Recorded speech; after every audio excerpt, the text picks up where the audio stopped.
देखिए, सबसे बड़ी बात है, कल की घटना आपने देखा होगा किस तरीके से कोर्ट बंद होने के बाद भी जो जज हैं चंद्रचूड़ जी, अर्नब गोस्वामी जैसे 2 कौड़ी के लुच्चा लफंगा पत्रकार को जमानत दे दी जाती है। चूँकि उनका सत्ता पक्ष के साथ रसूख है, वो भाजपा सांसद बीपीएल के मालिक राजीव शेखर के पार्टनर हैं, जो भाजपा आईटी सेल की तरह, जो पहले के राजा महाराजा जैसे भांड रखते थे, वैसे अर्नब गोस्वामी भांड की तरह सारा दिन भाजपा के कुकृत्यों पर पर्दा डालता है और देश की जनता को गुमराह करता है। वैसे व्यक्ति को रातों रात जमानत दे दी जाती है। क्या इस देश में गरीब आदमी को इंसाफ नहीं मिलेगा? क्या अन्वय नायक की पत्नी और उनकी बेटी प्रज्ञा नायक और अक्षता नायक को इंसाफ नहीं मिलेगा? क्या इंसाफ के लिए अमीर होना ज़रूरी है, सेलिब्रिटी होना ज़रूरी है, क्या सत्ता पक्ष से नज़दीकी होना ज़रूरी है? इन सभी बातों पर सभी देशवासियों को सोचना होगा। लेकिन सर, बात तो हम बिहार चुनाव की कर रहे हैं। कहा जा रहा है कि ईवीएम पे आरोप लग रहे हैं कि वही तो कह रहा हूँ ना। हाँ। अब देखिए कि जब जज भी बिके हुए हैं, जिस दिल्ली दंगे में परवेश साहिब सिंह वर्मा, अनुराग ठाकुर और कपिल मिश्रा जैसे जो लोग दिल्ली को जला रहे थे, जो दिल्ली में दंगे फैला रहे थे, उन पर एफआईआर दर्ज करने की बात की गई, तो उस जज की रातों रात ट्रांसफ़र कर दी गई। वो जज जो गुजरात और हिमाचल प्रदेश में पीपीए किट घोटाला में जब संज्ञान लिया, तो उस जज की ट्रांसफ़र कर दी गई। एक बात बताइए, इलेक्शन कमीशन के वेबसाइट पर 119 महागठबंधन के उम्मीदवारों को विजेता घोषित किया गया। आखिर किसके कहने पर 110 का ही रिजल्ट दिया गया, सर्टिफिकेट दिए गए? दूसरी बात, जहां डिजिटल इंडिया की बात की जाती है, वहां रात 12 बजे तक, आप देखिए 12:15 पर प्रधानमंत्री मोदी जी बधाई देते हैं और 1 बजे चुनाव आयोग देता है। तीसरी बात, पुष्पम प्रिया जहां जिस क्षेत्र से खड़ी थी, मोबाइल लेकर गई। बिहार में कई जगह आपने देखा होगा, लोग ईवीएम बूथ तक मोबाइल लेके जा रहे थे, वोट डालने के बाद फोटो खींच रहे थे। पुष्पम प्रिया जिस बूथ पर खड़ी थी, उस बूथ पर अपना मतदान की अपने पक्ष में की होगी, जाहिर सी बात है, और वहाँ उसे 0 वोट आता है। पप्पू यादव जैसे लोग, कम से कम जो मधेपुरा के लिए आइकॉन माने जाते हैं, मधेपुरा ही नहीं पूरे बिहार में उन्होंने लॉकडाउन में चाहे जो भी मदद की होगी, की तो थी। बाढ़ में भी वैसे लोग बाढ़ में, पटना बाढ़ में जब डूबा हुआ था, तब वैसे लोगों को वोट नहीं आना। तीसरी बात है, जब बिहार के मजदूर सड़कों पर मर रहे थे, उनके पैर के छाले खत्म नहीं हुए थे, क्या वो दरभंगा की बेटी भूल गई होगी कि वो लॉकडाउन में कैसे साइकिल पर अपने पिता को लेकर आई? क्या बिहार का वो बेटा भूल गया होगा जो पुणे से बनारस होते हुए अपने घर तक आया? क्या बिहार के वो सभी मजदूर भूल गए होंगे जो ढोंगी मुख्यमंत्री अपराधनाथ के राज्य में मारा गया, पीटा गया, और बिहार का मुख्यमंत्री कहा हम घर तक नहीं घुसने देंगे? बिहार का नीतीश कुमार और भाजपा के नेताओं के बाप की बपौती है, बाप की जागीर है, ये भूल जाएगा लोग। ये तमाम देखिएगा, अगर एक नज़र दौड़ाइएगा सारे प्रकरणों पर, ईवीएम हाईजैक किया गया, आरा में जैसे ईवीएम पकड़ा गया, समस्तीपुर में कोशिश की गई, ये बिहार में तमाम जगह कोशिश की गई। एक बात बताइए, पब्लिक ओपिनियन सारे न्यूज़ चैनल में दिखा रहे हैं कि भाजपा क्लीन स्वीप कर रही है।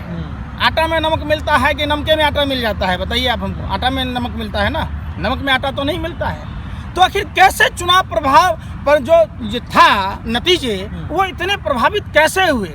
हम तो कहते हैं जो महागठबंधन के लोग हैं, जो पार्टियां हैं, उन लोगों को रिकाउंटिंग कराना चाहिए। हमें उस पर कतई भरोसा नहीं है। ये बाबा साहब अम्बेडकर के, भीमराव अम्बेडकर के संविधान के साथ रेप हुआ है, भारतीय लोकतंत्र का बलात्कार हुआ है, ये भारत के जनमानस का जो लोकतंत्र का पर्व में जो लोगों की इच्छा थी उसका मजाक उड़ाया है, उनकी डकैती हुई है, लूट हुई है। अच्छा, इल्ज़ाम जो लग रहे हैं, इल्ज़ाम नहीं कहेंगे, अगर हम कहें बातें जो आ रही हैं, या जो पॉलिटिकल एनालिस्ट हैं वो कह रहे हैं कि ये जो भीड़ चुनावों की रैलियों में थी, आरजेडी और महागठबंधन की रैलियों में, वो वोट में नहीं कन्वर्ट हो पाई, इसलिए ये चुनाव। देखिए, ये सब कहने को तो कुछ भी कह दीजिए, सब चीज़ का होता है निगेटिव और पॉजिटिव, आप कुछ भी कह दीजिए। भीड़ क्या वहाँ शौक से गई थी? भीड़ गई थी रैलियों में, वो भीड़ थी दुख दर्द का, 15 साल के बिहार के कुशासन का। अच्छा, आप बिहार से भी और आप इस दौरान बिहार में रहे भी हैं, पूरा चुनाव आप उधर रहे हैं और आपकी वीडियोस भी लगातार आती रही हैं जी। उन भीड़ में आपने किस तरह के लोग एक बात बताइए, 15 साल से भाजपा लोजपा जदयू की ट्रिपल इंजन की सरकार है जो फेल हो जाती है, वो भीड़ थी। बिहार में एम्बुलेंस की कमी के कारण बच्चे की मौत हो जाती है, वो भीड़ थी।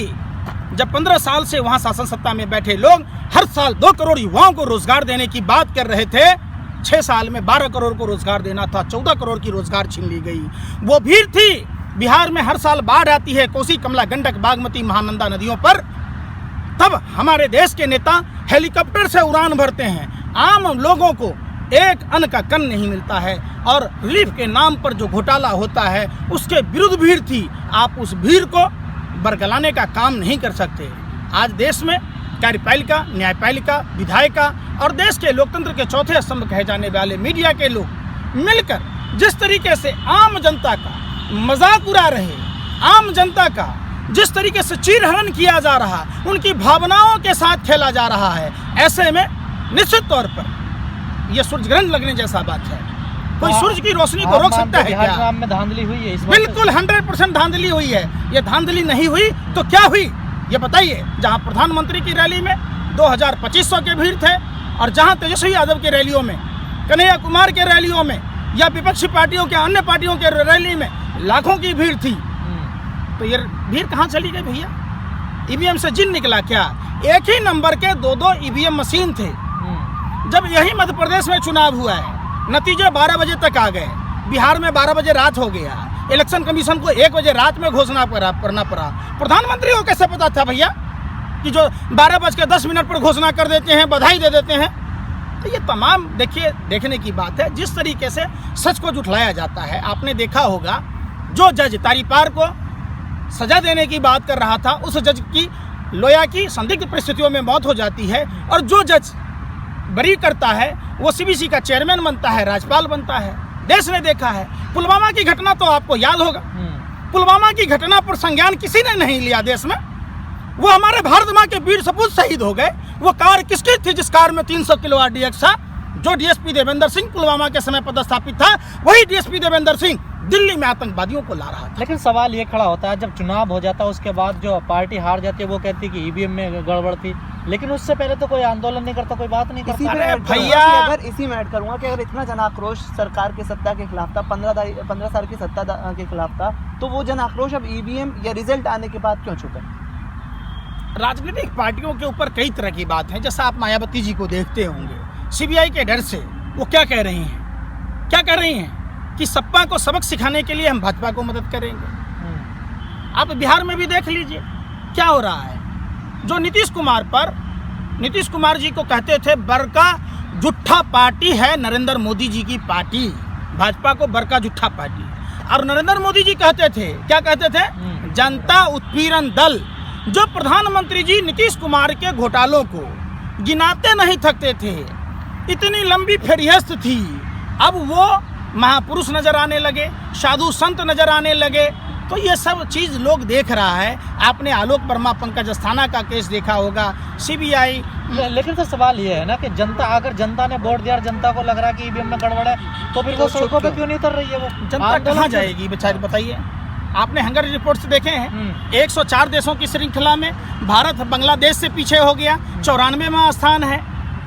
गिरी हुई अर्थव्यवस्था में जहाँ 2 जून की रोटी खाने के लिए आम जनता मोहताज है।